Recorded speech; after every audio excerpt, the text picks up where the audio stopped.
नमस्कार। अगर आप प्रतियोगी परीक्षाओं की दुनिया से वाकिफ हैं, तो आप जानते ही होंगे कि ये रीजनिंग या तार्किक योग्यता वाला जो सेक्शन होता है वो कितना अहम है। हाँ बिल्कुल। आज हम इसी पर एक कह सकते हैं गहरी नजर डाल रहे हैं।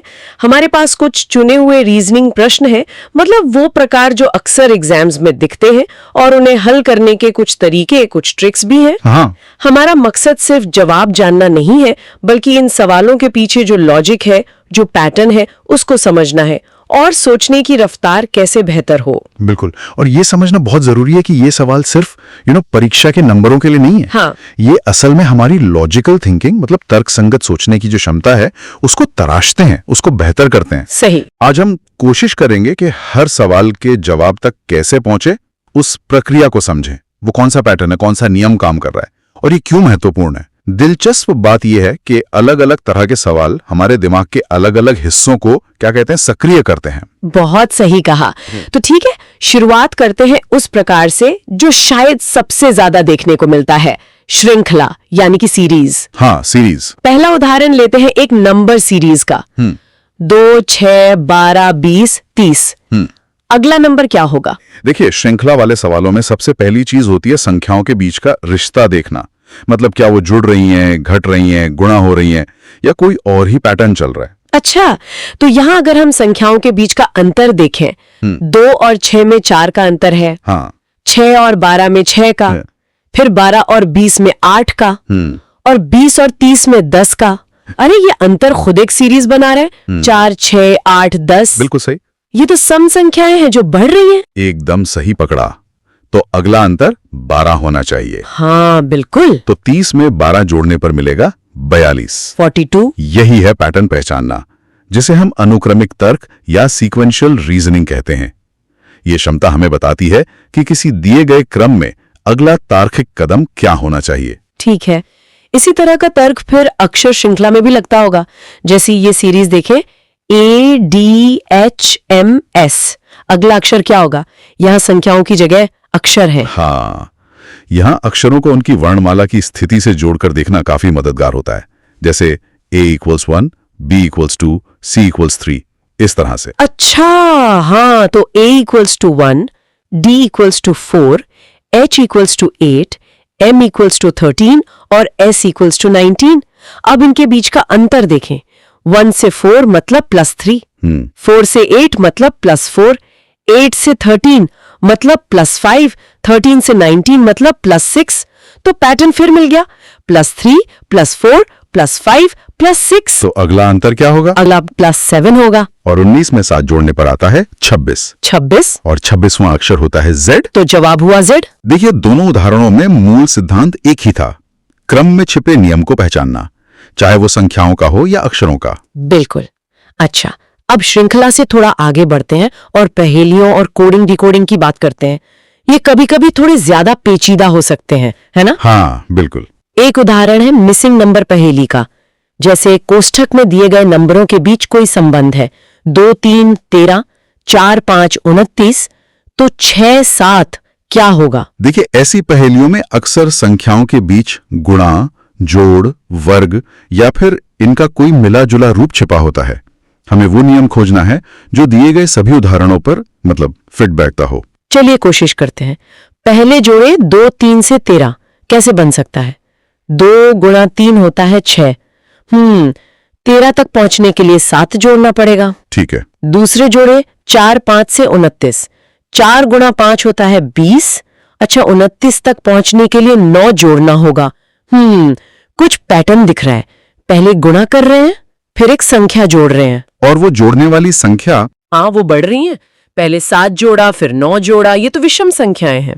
लगता है आप सही रास्ते पर हैं। अगर यही पैटर्न है तो 7 और 9 के बाद अगली विषम संख्या क्या आएगी? 11। हाँ। तो तीसरे जोड़े 6,7 के लिए 6 × 7 हुआ 42। इसमें अब 11 जोड़ेंगे तो 42 + 11 = 53। क्या ये सही लगता है? बिल्कुल, ये तर्क संगत लगता है।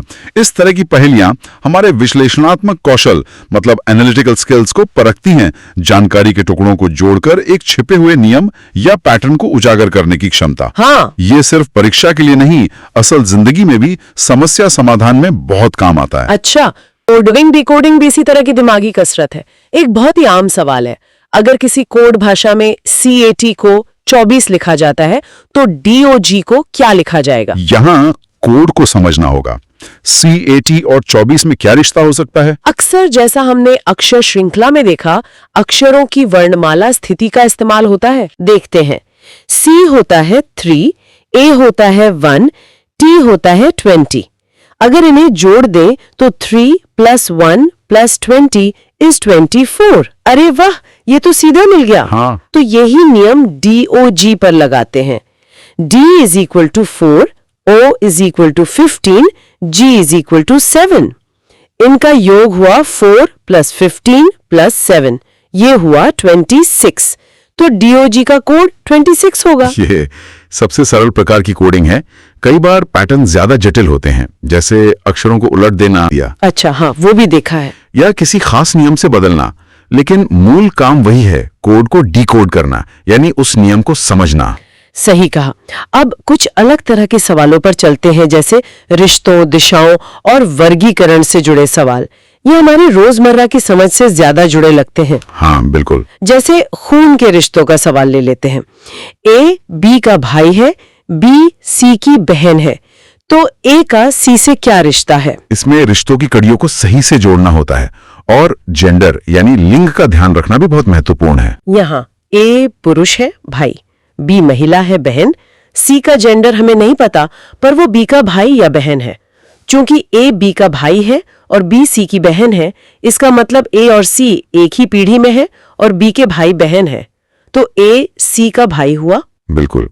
ये सवाल दिखाते हैं कि हम सामाजिक संरचनाओं और संबंधों को तार्किक होद से कैसे समझते हैं। अब दिशा ज्ञान का एक क्लासिक सवाल। एक व्यक्ति 3 किलोमीटर उत्तर दिशा में गया, फिर वहां से दाईं ओर मुड़कर 4 किलोमीटर पूर्व दिशा में गया। अब वो अपने शुरुआती बिंदु से सीधी रेखा में कितनी दूरी पर है?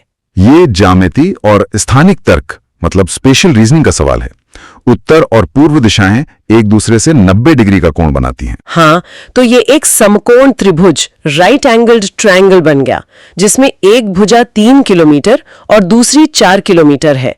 हमें कर्ण मतलब हाइपोटेन्यूज निकालना है, जो सीधी दूरी होगी। यहाँ पाइथागोरस प्रमेय काम आएगा। हाँ, पाइथागोरस। दूरी बराबर √3² + 4² बराबर √9 + 16 बराबर √25, यानी 5 किलोमीटर। देखिए कैसे गणित का एक साधारण सा नियम दिशा ज्ञान के सवाल को हल करने में मदद करता है। स्थानिक समझ यानी स्पेस को समझने की क्षमता यहाँ पर खी जाती है।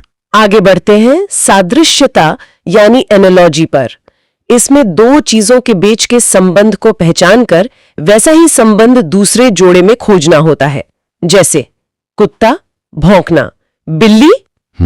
यहाँ संबंध क्या है? जानवर और उसकी आवाज का। बिल्कुल। तो बिल्ली की आवाज होती है म्याऊ, तो जवाब हुआ म्याऊ या म्याऊ। हाँ, ये तुलनात्मक तर्क यानी एनालॉजिकल रीजनिंग का उदाहरण है, एक स्थिति के तर्क को दूसरी स्थिति पर लागू करना। और एक वर्गीकरण यानी क्लासिफिकेशन या ऑड वन आउट का सवाल। इस समूह में से कौन अलग है? 2, 4, 8, 16, 34। यहाँ समूह के बाकी सदस्यों में एक साझा नियम या पैटर्न खोजना होता है, और जो उस नियम का पालन नहीं करता वही अलग होता है।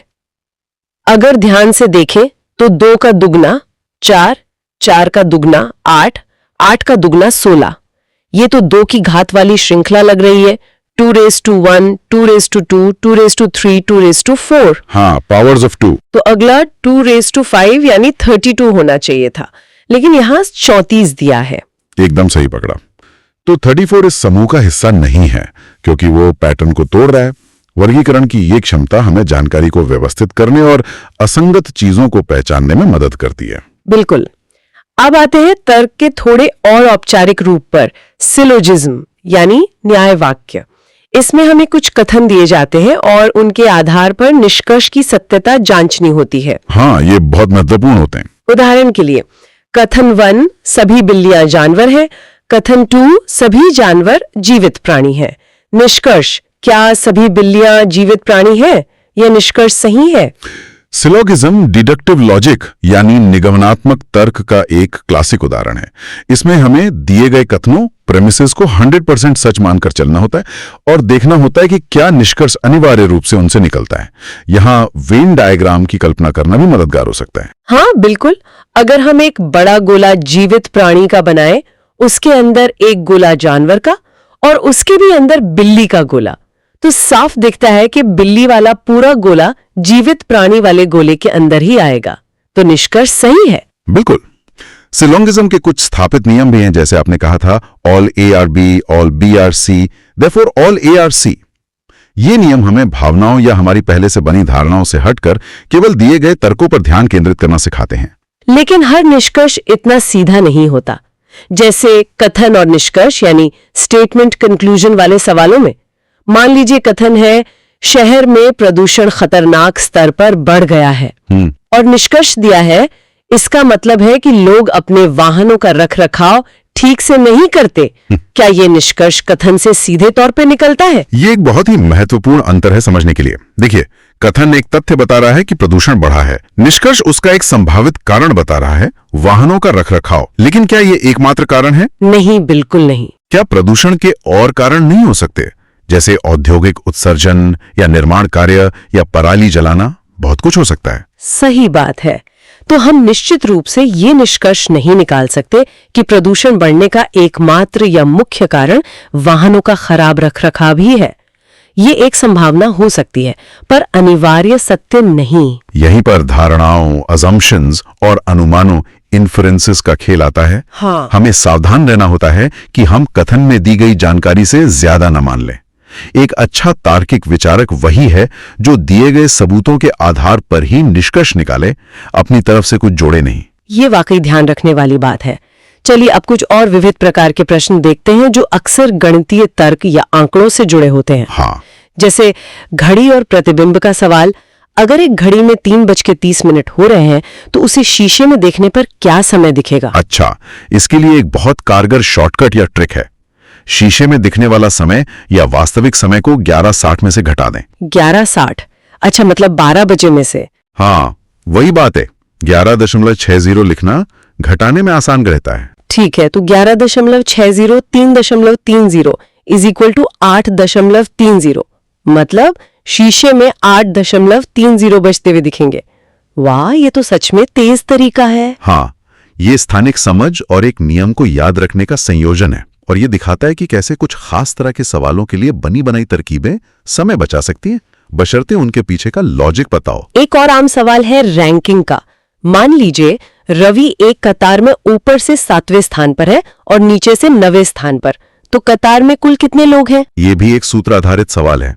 जब एक ही व्यक्ति की स्थिति दोनों छोर से दी हो तो कुल संख्या निकालने के लिए दोनों स्थितियों को जोड़कर 1 घटा देते हैं। अच्छा, तो यहाँ कुल इज इक्वल टू ऊपर से स्थान प्लस नीचे से स्थान 1 इज इक्वल टू 7 + 9 - 1 यानी 16 - 1 इज इक्वल टू 15।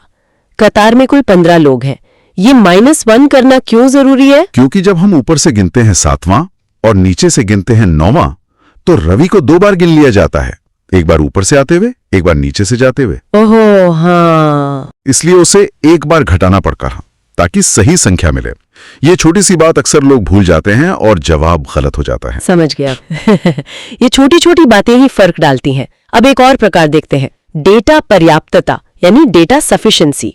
इसमें एक सवाल पूछा जाता है और फिर 2 कथन दिए जाते हैं।